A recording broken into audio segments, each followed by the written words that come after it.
Já, en þau setjast hérna hjá okkur og eftir Gerður Kristný Guðjónsdóttir, rithöfundur og Stefán Pálsson, sagnfræðingur, og þau ætla að fara yfir mótmæla menningu okkar Íslendinga. En áður en þau setjast, áður en við byrjum að tala við þá ætlum við að sjá smá innslag mótmæli og það sem gerst hefur hér við Austurvöll undanfarna laugadaga. Mótmælendur hafa safnað saman á skipulögðum mótmælafundum á Austurvelli 9 laugardaga í röð og stendur til að halda þann 10. næstkomandi laugardag. Svo virðist sem áhuginn sé eitthvað að dala, en þegar mest var kröfðust aðeins 7.000 manns, það er 2,2% þjóðarinnar þess, að seðlabankastjóri viki og að boðað yrði til þingkosninga.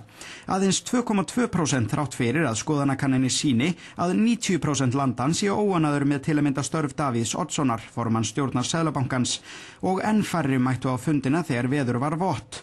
Mótmælafundum hefur þó ekki fækkað, í raun fjölgað, en eins og við sögðum frá í fréttum okkar í gær urðu uppi fótur og fit þegar mótmælendum var vísað út úr þinghúsinu fyrir að vera með ólæti. Þá voru 2 handteknir þegar nokkrir mótmælendur söfnuðust við ráðherrabústaðinn í morgun fyrir ríkisstjórnarfund og hugðust koma í veg fyrir að ráðherrar kæmust til reglulegs fundar þar. Það er reiði í þjóðfélaginu og hræðsla sem skilar sér þó ekki á fundina á Austurvelli. En hvers vegna? Er það vegna þess að við nennum ekki, kunnum ekki að mótmæla, við höfum haft það svo gott á undanförnum árum að við vitum ekki leiðina, finnst okkur mótmæli hallærisleg, finnst okkur eggjakast í Alþingishúsi draga úr trúverðuleikanum og eða fólki sem stjórna hefur þessum samkomum. Eða getur verið að þrátt fyrir að niðurstöður skoðanakannana bendi til annars, teljum við okkur skilja ástandið og viljum bara bíða og sjá hvað gerist. Já, og við ætlum að byrja á að spyrja þau Gerði Kristný og Stefán Pálsson hvers vegna það er nákvæmlega sem að við förum ekki, þegar við erum að tala um að það er 2,2% þjóðarinnar sem að mætir hér við Austurvöll og mótmælir, 7.000 manns á góðum degi þegar rignir ekki. Hvað veldur? Þetta er vegna þess að þetta er ekki flauelsbyltingin, þetta er flísbyltingin. Okkur er kalt, það er aðventa og auðvitað spilar það inni. Og ef fólki líður illa, þá kannski vill það frekar bara vera heima hjá sér og svona hafa það huggulegt saman og reyna að hugsa eitthvað annað en kannski þessa ægilegu kreppu. En það er alveg, þetta er náttúrulega annarsamur tími hjá fólki, þetta er aðvendan. En svona hugsa ekki alvöru mótmælendur? Hvað segir þú, Stefán? Já, ég verð að segja að mér finnst þessi mótmæli hafa verið alveg ótrúlega öflug, sérstaklega ef haft er í huga hvað þau eru laus í reipunum, hvað þau eru svona skipulagslega í rauninni veik, að þau byggjast upp af fámennum hópi fólk sem að ákveður bara einn daginn að nú sé komið nóg og svo byrjaði þetta á að einhverjir sendu út tölvupósta eða sendu út tilkynningu á Facebook síðunni sinni að nú skildi stormað og fundað á einhverjum tíma og svo var hringt og séð hvort það væri ekki til Gjallarhorn einhver staðar og á 3. fundi að þá voru dregnar fram einhverja fötur og 10 manna hópur fór og safnaði einhverju klinki þannig að væri þó allavega hægt að fá lánaðan bíl og hljóðkerfi. Mér finnst það í rauninni, með það í huga, finnst mér alveg ótrúlegt hvernig menn hafa staðið sig. Og ég held að samanburður okkar, þegar við erum að mæla okkur saman við mótmæli í milljónasamfélögum. Við nefnum einmitt Frakkland. Við nefnum alltaf Frakkland. Ég leyfi mér að segja að fyrir hver einustu vel heppnuðu mótmæli í Frakklandi þar sem að 5.000 manns mæta og fylla göturnar á svínablóði og brotnuðum tómötum, að þá hafa verið 10 aðgerðir þar sem að 7 mættu með skilti og svo eru þeir að fara heima þegar komið ljós að Gjallarhorni gleymdist.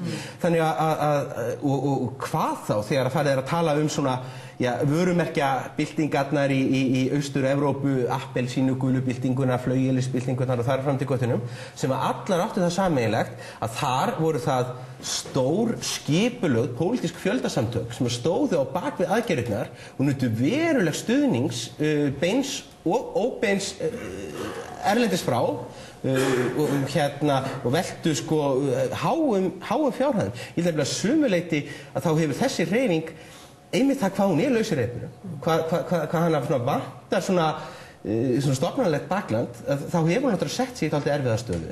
Þannig ég segi það, mér finnst, ég held að enginn sem hefur komið nálægt þessum mótmælum þurfi að skamma sín fyrir mætinguna eða kraftinu. En finnst þið kannski það skiptir það kannski ekki máli, þetta mæti kannski bara 5 eða? Það eru náttúrulega allir að mótmæla, það eru bréf í blöðunum og það eru allir að hugsa sitt og sína óánægju sína á allan mögulegan hátt með bloggi. Það margt annað til en að mæta niður á Austurvöll.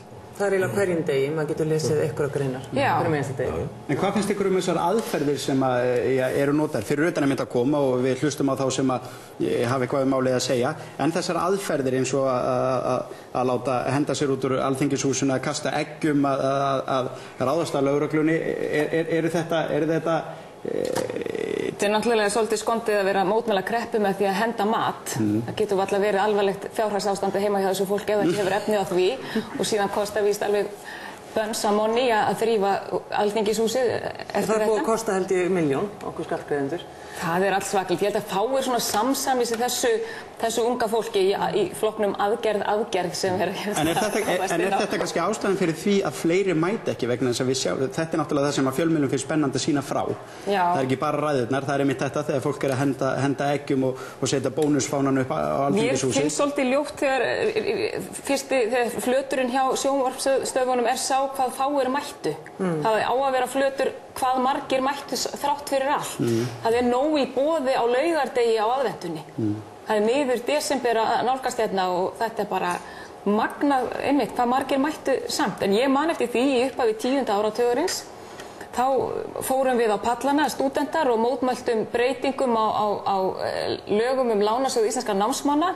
Það var mjög smart aðgerð þótt að við værum ekki öskrandi og æpandi. En ég man þegar Össur sem hafði verið fyrrverandi formaður stúdentaráðs sagði já við þessum breytingum á lögum, þá stóð einhver upp og las þarna eitthvað pistil, var ekki vitnað í Jón Sigurðsson, herra forseti, og las þarna upp. Þetta var mjög smart, þetta var mjög flott og auðvitað var þetta algjörlega bannað, maður á ekki að vera með neinn ræði held þarna upp á pöllinu sína, bara fóru allir. Þannig að það hægt að mótmæla á ýmsan hátt, svona misóspeklega eða smekklega. Hvað segir þú með Keflavíkurgönguna? Hvað fórst þú oft?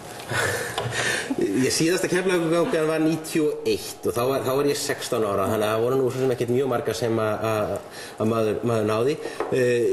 Hvernig mótmæli voru það til dæmis? Voru það svona svipað og við erum að upplifa? Já, þá náttúrulega hófst alltaf sami leikurinn að Morgunblaðið tók myndir, sko helst 20 mínútur maður farið var á stað við hliðið og sagði að það hefði ekki kjaftur mætt og Þjóðviljinn kom síðan í lok aðgerðar og lýsti yfir fullnaðar sigri málstaðarins og í sjálfu sér það er ekkert óbóðslega frjó umræða. Reyndar það er eitt einkenni á mótmælum að hluta til vegna þess að þáttakendunum þeim sem taka þátt í aðgerðinni, þeim finnst þetta náttúrulega að vera alveg frábært og æðislegt og einstakt og fyrir vikið þá verður umræða mjög ofta þeim nótum það hefði aldrei neitt mótmælt áður og þetta sé í fyrsta sinn og hér sé brotið blað. Svona bara ég sem sagnfræðingur sem hefur verið að grúska sérstaklega í þessu, ég geti nú tínt til ansi mörg dæmi það að Íslendingar hafa, ég held að þetta sé bara mýta, að Íslendingar séu ekki duglegir að láta í sér heyra. Við höfum margvísleg dæmi það. Er einhver önnur leið sem við gætum farið eða eru við á réttri leið í þessu mótmælum? Við skulum bara muna eftir þessu öll í næstu kosningum. Það er með þeim hætti sem við mótmælum það allra best, en þá einmitt sýnir það sig að við erum óskaplega fljót að gleyma og fyrirgefa. Þannig að bara munum bara næst þegar okkur loksins hleypt inn í kjörkleifana. En hvernig haldið þið að næstu mánuðir verða, við sjáum alveg fram á að atvinnuleysi mun aukast, hér munur hlutirnir versna áður en þeir batna á ný. Eigum eftir að sjá stærri mótmæli og munu þau verða verri, harðari?